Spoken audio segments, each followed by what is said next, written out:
Sinamahan ko muna yung anak ko mag-jogging ng madaling araw, 5 a.m. Para sa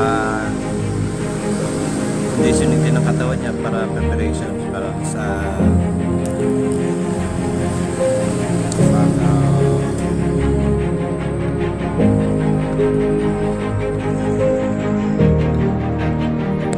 para sa kanyang katawan, condition niya.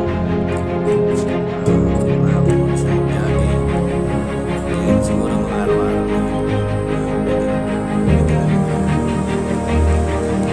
Hello. Hello, good morning. Sinamahan ko lang yung anak ko sa kanyang pag-jogging para magpa-condition sa kanya.